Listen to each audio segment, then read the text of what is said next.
Hi everyone, thanks for joining our Pure Storage demo session, Achieving Business Resilience with Pure as a Service in the Hybrid Cloud. My name is Greg Schultz, and I'm a System Engineer at Pure Storage. So I hope you've all been enjoying your time at JuiceIT. There's been a great lineup of content so far, and hopefully I can continue on with that trend in this session. Earlier in the day, you may have heard from my colleague JP talking about Pure as a Service and what that means to you as a business, as a service provider, and a consumer of technology. In short, Pure as a Service provides you with storage as a service for on-premises and public cloud. The service is not just providing you with all-flash storage infrastructure, but it includes a capacity management service that allows you to stop worrying about when you might run out of storage and rather focus on delivering an outcome to your clients and users. Pure as a Service not only removes the complexities of managing storage infrastructure, but it unifies all of the storage services, both on-prem and the cloud, into a single subscription. So for example, if you do end up leveraging Pure's block storage in your own data center and in the public cloud, from a commercial perspective, they'll all be accounted for as one pool of storage. And there are several use cases where you may want this type of setup, where you're shifting data sets between your on-prem data center and the public cloud, or vice versa. Today, I'm going to be talking about and demonstrating one of these use cases, which is disaster recovery, and specifically a DR solution leveraging Pure Storage Flash Array, Cloud Block Store, and Azure's Site Recovery Service. So let's get into it. Okay, so before I get into the hands-on part of the demo, let's have a look at the logical layout of the DR solution and some of the base components I have within my lab environment. In this image, we have our on-premises data center represented within this black box on the left-hand side of the screen, and we have Azure Cloud represented by this blue box on the right-hand side of the screen. For this demo, we're looking to protect two virtual machines in our on-premises data center. They happen to be VMware virtual machines, but these could also be Hyper-V virtual machines as well. These two VMs are set up as a Windows failover cluster that share a quorum drive and a data drive, represented by the two small orange drive images. Both the quorum and the data drives are presented to the VMs via a direct connect method into the flash array. And in this demo, we'll be using ingest iSCSI for that. Each VM also has its own boot drive, which is a virtual disk presented via the hypervisor. And this is represented by the blue box in the image over here. To simplify the visual, I've consolidated both the VMs into this single image over here, and the data and quorum drives into this larger single orange image over here. The solution leverages Azure Site Recovery to replicate the boot volumes into Azure, and flash array replication technology for the replication of the quorum and the data drives into Azure. From a flash array perspective, there are two ways we can achieve this. One option is directly replicating into a CBS instance. And this is very similar to replicating between two physical flash arrays on-prem. The other option is replicating to an offload target, in this case Azure Blob Storage, and then accessing snapshot replicas at a later stage with a CBS instance sitting inside of Azure. This offload option would be used in scenarios where a warm CBS instance running 24/7 is not required, like in a cold DR standby setup. And in the event of a failover, the CBS instance could either be deployed on demand or simply resumed from a suspended state. Typically, the RTO requirement when using an offload target is in hours, as opposed to seconds or minutes when replicating directly into a CBS instance. For the demo, I'll be using the offload target option. So let's first walk through some of the DR workflows, and then we'll step into the demo and show you what this might look like in reality. Okay, so as mentioned previously, we'll use aaS to replicate the boot volumes, and we'll use the flash array to replicate the data volumes into an offload target.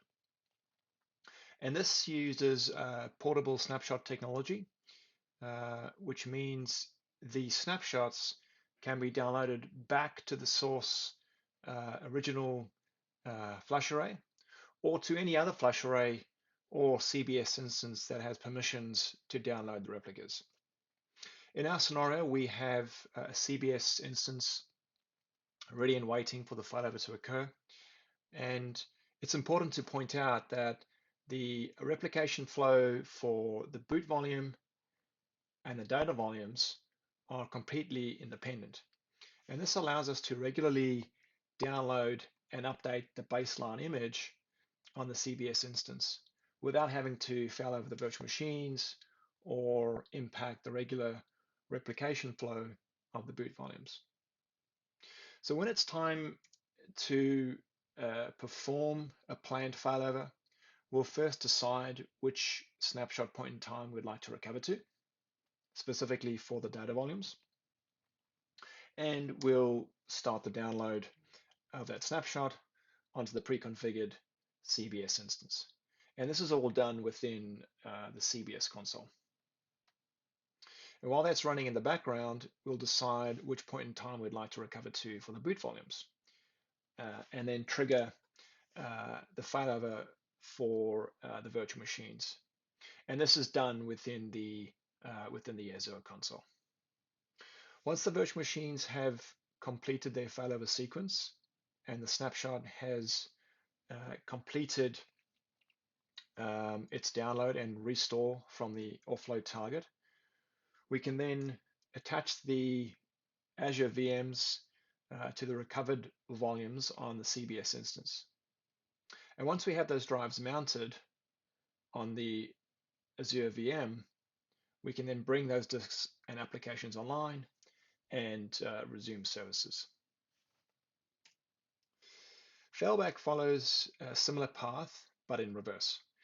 aaS replicates the boot volumes to the target hypervisor, which is sitting inside your data center, and CBS replicates the data volumes to the offload target inside Azure. And when you're ready to fail back, aaS will shut down the virtual machines and trigger the failover to the hypervisor. The flash array downloads and recovers the latest snapshot image from the offload target. And then the VMs attached to their allocated data volumes on the flash array. And in our case, it's going to be the NGuest iSCSI. Okay, cool. So before I start the demo, I thought I'd show you an architectural view of the actual components I'll be working with in the demo. Hopefully this will help you visualize things when I jump between the screens. So on the left of the screen, we have our on-prem data center. There are my two Windows VMs that make up the Windows failover cluster. And there is the flash array with the offload target sitting in Azure. We have some supporting infrastructure on-prem and some supporting infrastructure in Azure as part of the Recovery Services Vault. I have a Windows virtual machine in Azure acting as my jump box, and I'll be logging into that to then access the CBS console and to access the cluster nodes once they have failed over into their dedicated VNet. Okay, so let's move across to the actual demo. So on screen, I have a few RDP sessions open up. I've got three here, one to node 1, another to node 2, and the other to the Azure jump box, which we'll use to attach to the failover virtual machines. So let's have a look at node 1 and look at the drives that are allocated. We can see how node 1 has a boot drive and it's got a data and a quorum drive. Let's go to node 2.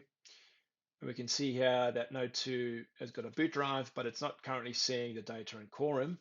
That's because it's currently owned by node 1, but we can get those drives moved across here pretty easily with a PowerShell script. So we'll wait for that to come across. And those drives are now across there, and you can see we now have the data drives and a working cluster. So let's go in and have a look at data drive and you can see here that there is currently no data. So I don't have an application set up to leverage the drive from within the cluster, but I do have a script that will simulate an application and will create 4 files and output the current timestamp into each of those files. And this will be enough for what we want to do.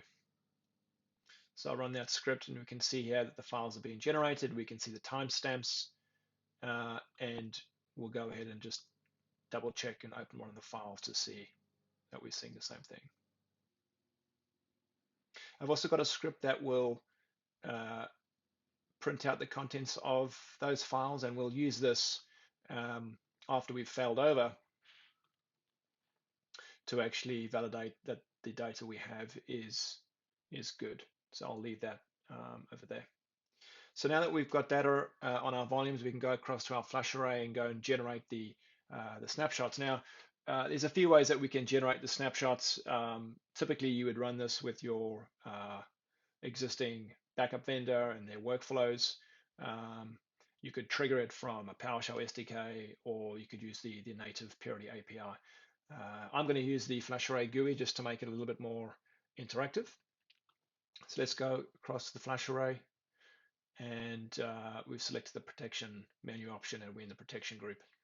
And the group that we're concerned about here is ASR cluster. If we go in there, we'll see we've got our 2 volumes, the data and quorum, and we can see our offload target, and we can see a whole lot of snapshots that have been previously created. I'm going to go and create another 2. You can see 92 has been created and 93. So those are now available locally on the flash array, and they're also finding their way onto the offload target. And let's go and double check that. If we go into the offload target, we can actually see 92 and 93 have arrived. So we're now ready to execute on our failover workflow. Okay, so I've got the browser session open with to my Azure console, and we can see here I'm looking at the recovery services vault, and you can see my 2 virtual machines that are currently in a recovery plan. So let's go and trigger the failover. Go into the recovery plan and click test failover.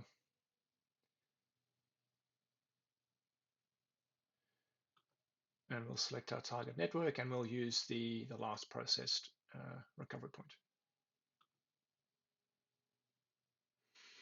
Okay, so this is going to take a minute or 2 to fail over, and we'll just leave the status open in the background.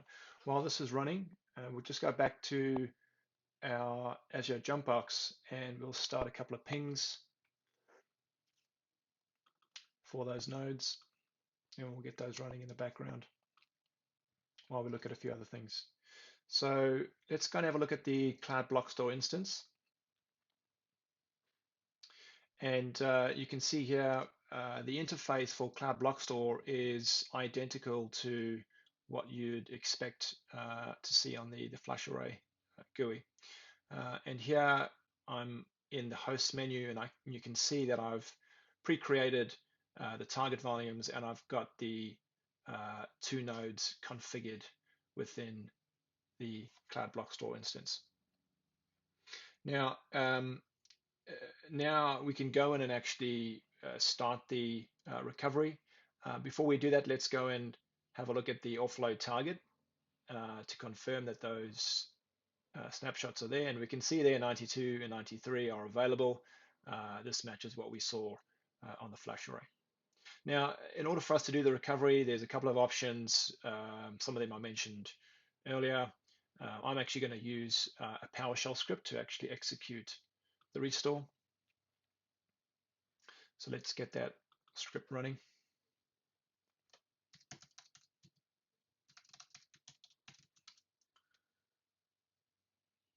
Okay, so we'll select the ASR cluster. We'll choose the last known good, or the most recent protection point, which is item 18. And that's going to download those replicas onto the flash array. And you can see that the progress is almost 100% already. Now, the download process is very efficient. The Cloud Block Store instance will only download unique blocks that are not currently on the array. So it's a very efficient process. Now the transfer is complete. It's going to then go and do the restore. So those volumes are now restored, and we can go back and continue on with the workflow. And we can see here that we've started to get a ping response back from our failed over nodes. We'll just quickly go into the Azure console and confirm that. So yes, the process has completed.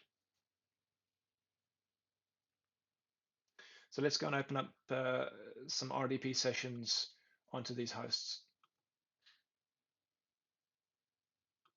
Node 1 and node 2.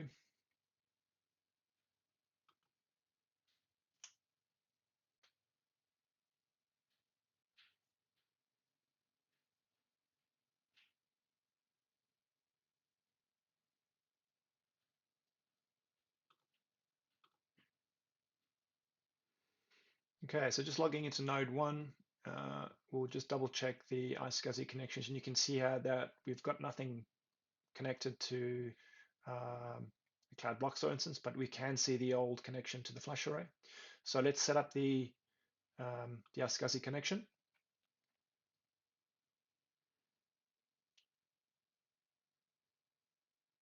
This will take a few moments to validate connectivity and then set up the iSCSI sessions.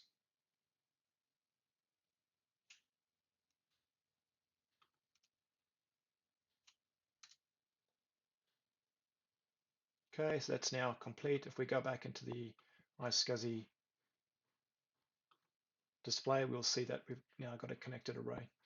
And if we go and double check to make sure we've got these volumes available via the script, we can see we've got our 2 volumes.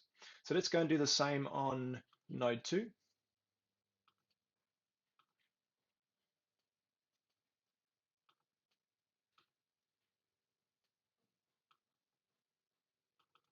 We'll run our iSCSI script to establish those connections.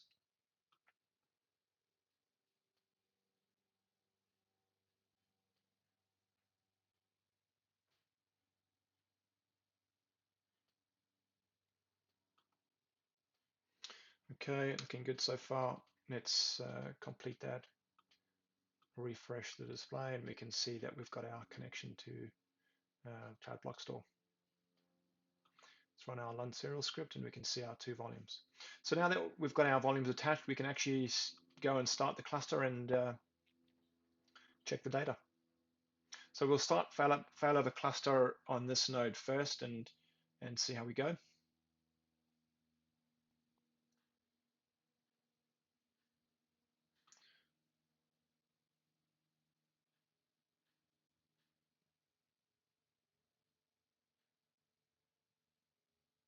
Okay, so we're connecting to a cluster on this node.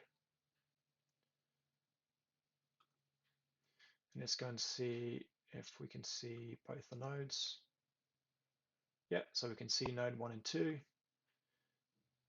And there's our disks. And we can see they're offline, but they're currently allocated to node 1. So let's see if we can bring them online.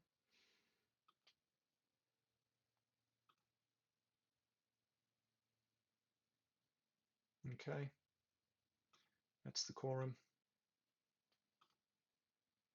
That's the data drive. And in fact, let's actually move them across to this node, and then we can do the data check.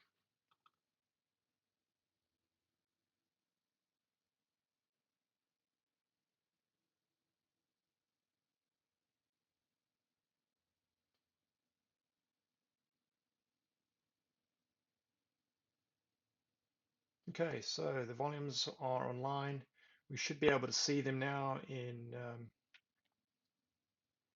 our Explorer. We can see there the 2 volumes. Let's run the print script. And we can see the timestamp is 3:40:56. If we go back to our node 2, we can see there the timestamp is 3:40:56. Okay, that concludes the demo. Let's move over to the Q&A.